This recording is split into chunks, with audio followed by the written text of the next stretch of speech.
Hey guys, Augiesaint here and welcome to the channel. Hope you guys are having a fantastic day, and I want to help you guys make your characters stronger, do more damage, be more tanky, just have your skills work better, come off cooldown faster, increase the range of skill, just show you all the ways possible to get stronger in the First Descendant, and all of that comes from modding. So I'm going to show you guys everything there is to know about modding. It can be a little bit confusing once you start out, but just trust me guys, modding is something you really want to get to know how it works and understand all the systems behind it, because this is your main source of gaining power as well as defense to go and take out all those pesky intercepts that you guys may be struggling with. As I see this so much on my stream, people are struggling with some of the much easier intercept battles that there are, and the main reason is mods. People are not equipping mods, not leveling them up, not understanding how much power you do gain from mods. So I'm going to cover everything there is to know about mods in this video. So let's have a look at our weapon. That is the base DPS over there, and then you can actually mod. My tamer has a crazy amount of damage, 404,000 DPS. That's a lot of damage.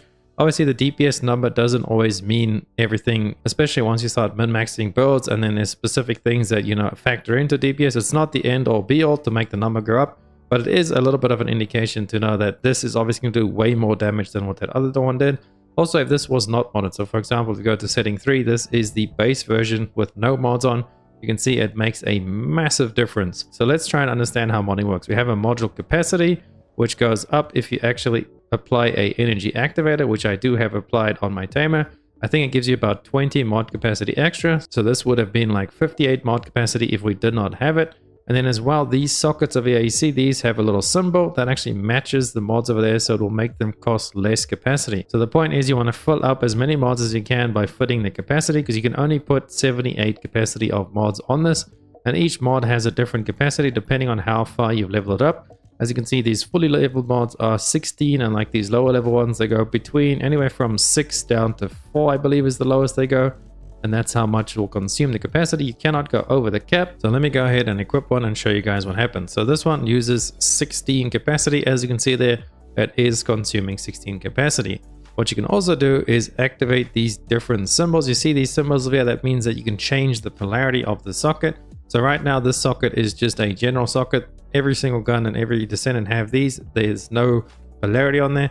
But we can actually go and add these things. If you come over to module additional settings, you can go to assign module socket. So if you want to add a different socket type, you can come select a socket type, and you see it will consume 1 crystallization catalyst, as well as your weapon proficiency needs to be at level 40 before you can do this. And then when you apply the socket of your choice, it will actually reset the proficiency back down to 1. So you'd have to go and re-level this weapon back to 40 before you can apply another one. As you can see, I've actually applied 4 to my tamer. That's we're really trying to boost this thing up and make it a lot more powerful.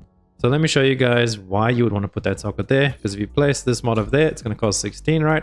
If you place it in this socket, it's going to only cost 8. So it's going to halve the cost of any mod you put in there, any mod that matches the type. You see that one over there, it's a little triangle, 14. So that should be 7, as you can see, 7.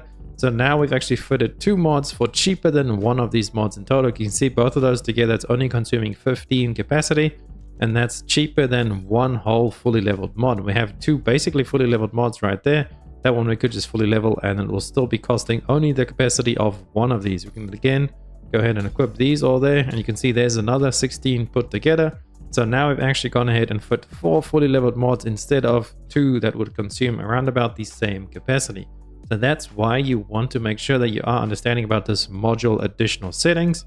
So you must do the maximum capacity up. That will consume a energy activator, and the other one, the assign module socket type, and that will consume catalyst. You want to get as many energy activators and catalyst as you can. You want to make sure you're always crafting those in the long run. I will have a bunch of videos coming up soon on how to specifically farm those, but it is quite a process and you should start working on those immediately. So let's have a look at my current build. The most important thing you want to make sure you get first is just flat damage firearm attack. This mod is going to be used on every single firearm, every single build.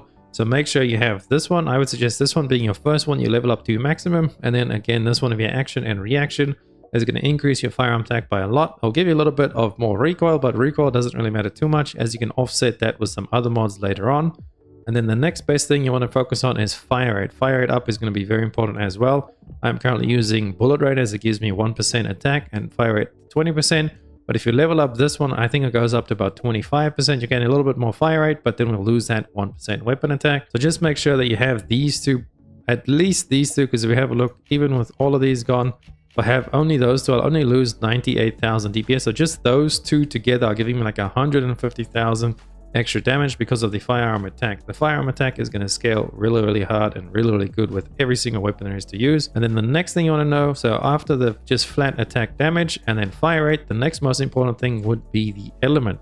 Make sure you are equipping the correct element versus the correct intercept battles. Now the way you can tell what the intercepts are weak to is if you actually come to the intercept battles. We click this one, for example, you can see there is very weak to chill. So make sure you are equipping a chill mod when you go fight Gravewalker, or let's say you're going after Hangman. Hangman is very weak against Toxin, so make sure you are putting a Toxin mod on your weapons. I like to always just leave the top right socket. You can put this anywhere, but I keep that as my socket right now for my element. I just change that out depending on the boss fight, or you can just add them as different loadouts, but I usually just open up this menu and then change out that mod every single time for the different bosses. So just make sure you guys are modding and leveling up these mods as well. Make sure you come over to this guy over here, the Cillian. So if you open up your spawning over there, you come down, you go to the right, and then in here to Cillian. So this is where you level up your mods. If you go to Enhance Module, you can click on your Descendant or your weapons, and it will show you your currently equipped weapons with their modules. So it's pretty easy to choose as well. So make sure you equip your mods first and then come to this guy to level them up. All you got to do over there is click on these and you level these up, and it will cost you Cooper as well as gold. And make sure you don't go over the capacity limit. For example, if I was to hit this now, it would level up the mod, but it wouldn't fit anymore, so it will just come off of this weapon automatically. So make sure that you are checking the capacity there, as well as applying, you know, the energy activator and the catalyst to increase your capacity overall. And another thing, because obviously you will need a lot of Cooper, is to then, if you go to dismantle modules, you can dismantle all your duplicates. I don't have any duplicates right now, but if you hold this button, you can select all your duplicates, dismantle them, and you should get quite a lot of Cooper back. All right, so that is how you improve a lot of your damage, as well as your components. Your reactor is really going to change mostly your Descendants damage, so not so much your weapon damage, but this will affect your Descendants damage. As you can see, they also have optimization conditions. So if you are playing a Descendant that focuses on skill power damage, make sure you are equipping and using the weapons that they suggest. For example, this is a sniper rifle, weapon class equipped. But then for the legendary versions, you actually need to have the weapon in your hand. As you can see there, it says the last dagger mounting, but it is not actually working. I have the last dagger equipped, but I'm not having it in my hand. So let me change to the last dagger. Now we have it in our hands. You can see there it is actually working. So make sure that with the unique reactors that you do have the corresponding unique weapon equipped in your hands. Otherwise, you're going to not gain that boost. And in that case, then the purple ones will be stronger because they'll give you 140% boost over these ones, only giving you 100% if you do not reach the condition. And then components, these are mainly for defense, although some of them do have set bonuses, but that will be covered in another videos. So now let's have a look at the Descendant modules. So I can show you guys how to gain tankiness and just survivability. As you see there, your defense, your shields, and your HP, you want to be getting defense. Otherwise, if you're dead, a dead DPS is no DPS. So come on over to the Descendant modules. Now with Descendants, there is a ton of different modules. You may not have all of these, but you should have most of these blue ones, as they come really easy and early on in the game. The main important thing that I want you guys to focus on is knowing when to use the mods at the right time. So for example, Bunny, we all know Bunny is the speedster. She is the best farmer, and the way that you want to build her then obviously is going to be using your skill. Most importantly, your lightning emission. So you see there, lightning emission does electric and singular damage.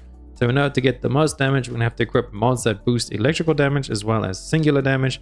And then just overall skill damage will obviously affect everything because it is like overall. So Technician, for example, is a skill power modifier that will just affect all of your skills. Whereas something like Electric Master is a little bit more specific, and this will then affect skill power as well as electric skill power. So just understanding that, as we have a look at our ultimate, this is Electric Fusion. So we're getting less out of Fusion than what we would from getting singular mods. So Electric and Singular would then boost this more, which is what we're going to focus on Bunny for the speed farming. But do not forget about defense and HP. It's very important. Currently, shields are pretty bad. So the shield mod, unless you're playing on Enzo, who actually focuses shields and he can regenerate his shields really fast with abilities. And then don't forget about the resistance mods as well, depending on which boss you are fighting. If you are struggling a lot, for example, against the Pyro guy, then come and put the heat resistance mod on. You can get these resistances on your components as well. That is where I do have a lot of raises on my characters. But do not forget about these, especially when you are bossing. That's why I want to show you guys these mods.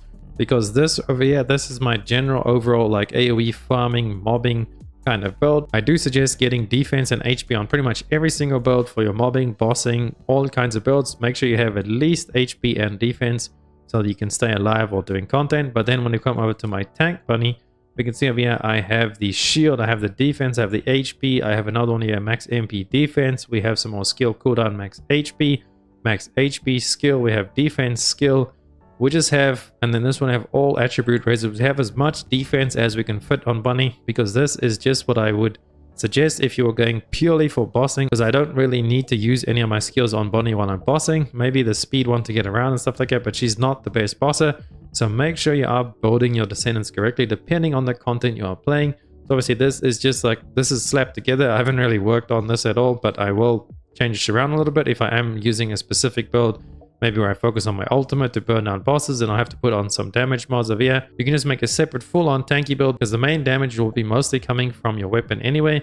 You just need to survive in the intercept. So make sure you have HP, defense, resistances, shields as much as you can get.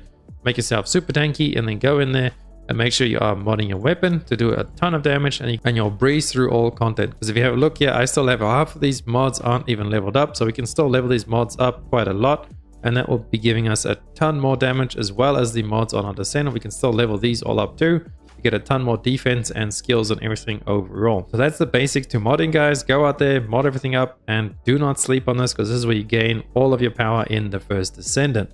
I hope this guide has helped you guys. If it did, please drop a like and sub the channel. Helps me out so much, and I'll catch you beautiful people in the next one.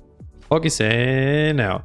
Run free and dive into the sky. Hear the wind crying.